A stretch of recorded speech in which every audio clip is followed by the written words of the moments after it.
Hey, how's everybody doing? Well, it's still the 28th. It's around 6:15 p.m. It started raining a little bit. As you can see, the skies, typical rainy season skies, and wasn't raining too bad. And also, we had a brownout. Power was out for about 15 minutes.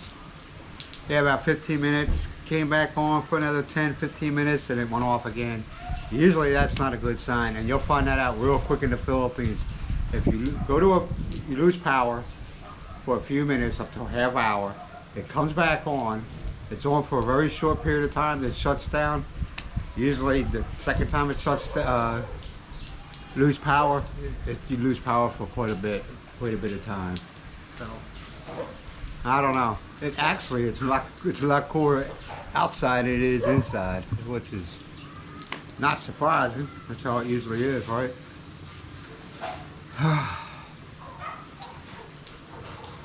So now I'm just sitting out here. Miles is inside.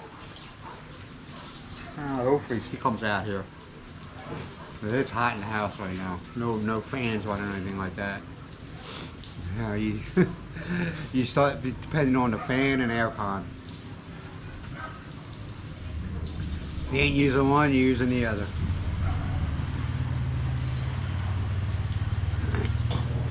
So yeah, the weather changed. Before, like I said, it was raining like started raining between 6 to 7 o'clock at night, and then it would rain all through the night, and then by morning time, around 8 o'clock in the morning, you would never know that it was raining. It rained, everything be all dried up by the sun, and then it repeats itself. But now it's just rains when it wants to rain. Like I said, you can't control Mother Nature, right? You can't control. I want to give a huge thank you to new subscribers. I appreciate it, and the old ones. I still appreciate you, man. I'm not kicking you to the curb. I appreciate it. And I don't mind you guys text and ask questions and stuff like that. I don't mind it. I answer it, as soon as I get it, or when I see it. No, I don't sit there and with my phone in my hand. Excuse me. Well, I don't sit there in front of the computer all day long, but as soon as I see it, I answer as quickly as I possibly can. But I do appreciate it. I think I want up to 110, 120 subscribers. I'm not sure. I try not to get too worked up or how many subscribers I have, because I talk to a lot of YouTube guys, and they say, they were going for that ultimate number, 70, 80, 90, which I can't see that happening. It might, but I can't see it. And they say they wish they could go back to when they only had like 1,000. And I was like, why? And he goes, because it's easier to maintain and manage. You can answer, you can get more personal with people and stuff like that, which I understand.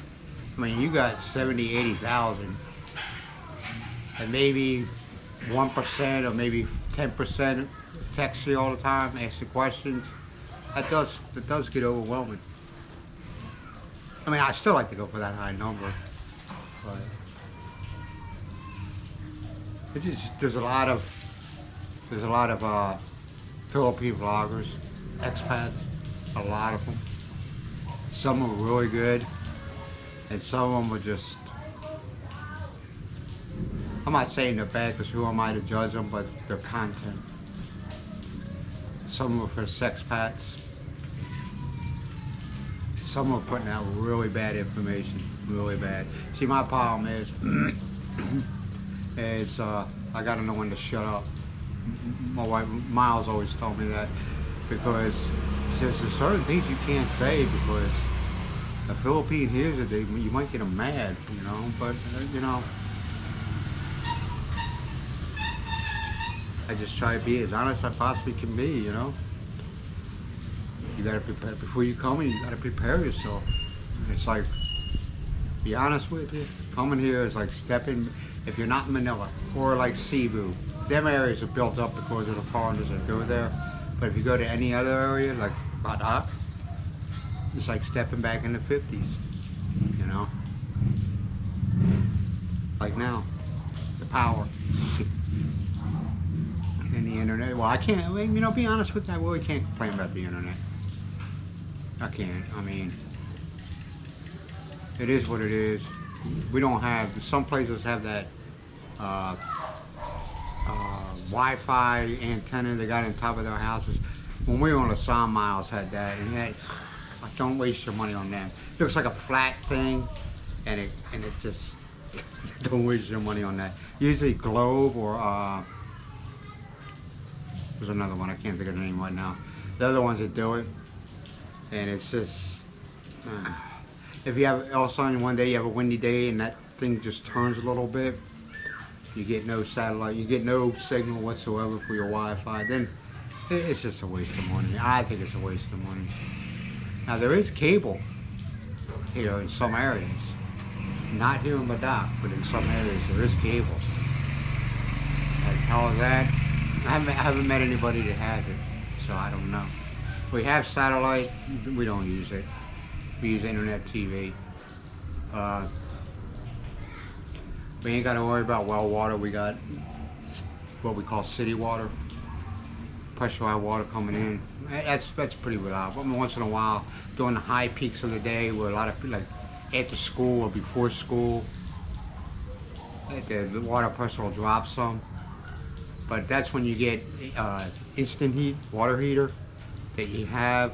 British people know. I know Britain. I know when I was living in Scotland, I had one where 5-piece shower, I think they called it. It's been many years, where the cold water goes through this little box, heats it up real quick, and it comes out your shower. I have one of them, but I also have a pump inside of it where when your water pressure is real low, you hit the button and you go, and it builds up, you know, it pumps your water out, makes your pressure a little bit better. That's what I got. We only got one. What I like to do though is get one, because there is no hot water system in here. There might be somewhere in the Philippines, like, well, hotels probably, like the Nobu or one of them. But I like to get one of the instant heat water heaters for the kitchen underneath the sink.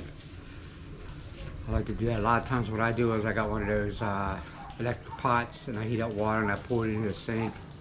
I don't know, something about washing your dishes with cold water, just, you know. Come on out. It's a lot better out there than it is in there. I'm serious, it's cool, nice and cool.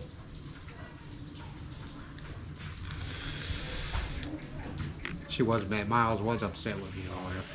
She's upset because no power. Here, let me move the chair. Come on out.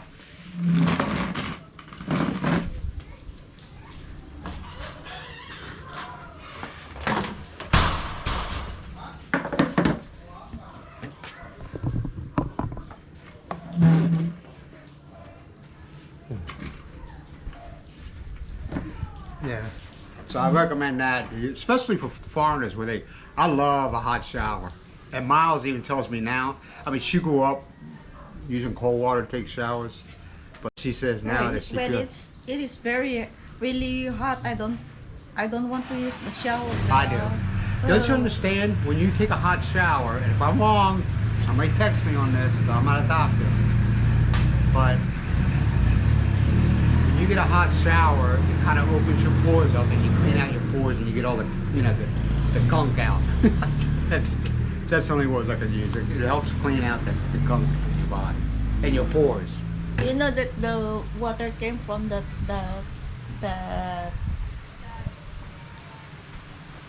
PVC is cold hot. But me and Miles have also talked in the future. It ain't gonna happen today, tomorrow. I always gotta tell her that it's not gonna happen today, tomorrow. Maybe probably not next month. We have a deep well, and we also have one of those hand pumps. Yeah. Okay. And we're thinking about, because there's times when you lose power and you don't know when you're going to get it back. Now it hasn't happened with us for a while. Today's the first, well, yesterday it went out during the earthquake, of course. Mm-hmm. But this is the first time unannounced we had no power. It's been a while. But we talked about getting a generator. I seen one. What was it at? Was it at the? Robinson. No. Wasn't it at the? Yeah, it was at that No. In DIY. Wilcon. Yeah, Wilcon. They had. 39. 69. Yeah, it was 6,000 kVA for 69,000 pesos. You get and I know we know that one electrician, the one And that. they covered all the And what I would house. do is put a switch on the outside where when you lose power, you can bring the switch over where you can run on generator power and have the generator put like 7-Eleven does, and have the generator running. Take The whole house? Yeah, 6,000 volts. What do we run? We don't run a lot of appliances at one time. We don't have central air, so you know. And also getting a water tank put in, having a water tank. Like I said, not today, not tomorrow, probably not even next month. Having a water tank put in, so just in case, like a prepper. Just in case we have something like, hey, I think we're very fortunate that we didn't get hit hard with that earthquake. I think we're very, very fortunate, okay? Now think if we did get hit hard, we probably wouldn't have power for a while. We probably wouldn't have no water for a while. So, you know, if it's safe to run a generator, I run the generator. We save some money on electric bills, with electricity bills going up. We save some money on that. But yeah, I just think of things, you know. 89,000 is probably around $1,500. I ain't got a calculator, I'm just guessing. 50,000 is $1,000 plus another 1,200. Let's say $1,300 to $1,400. Roughly. Okay, I got a calculator in front of me, I'm just throwing numbers out there. But just roughly about. I mean, there's like the 7-Eleven, they have a generator for when they lose power. You have to small and big generator. Yes, I say about 6,000 kVA generator. That would be good. Like I say, I mean, you couldn't have every air con on, and you maybe have one on, maybe one. At least one. And that would be in the living room. Only in You know, to be honest with you, if you do the math, it would probably be cheaper to run a generator when you're doing running your air conditioner than using the public electricity. It'd probably be cheaper to have the generator running on the generator with it. Yeah, Plus- but you need to buy the gas again, which is also expensive. Well, it depends on, yeah. And every one of those generators are made in Japan. I don't buy anything from China. That's just the way I feel. Am I wrong? I don't know, but I just rather not. Well, come on. Not a big deal. Alright, well, I think we talked enough. We're sitting here with no power. We'll be alright. We'll live through it. And I'll talk to you all later. Be good to yourself. Be good to each other. Love you. Bye. Bye.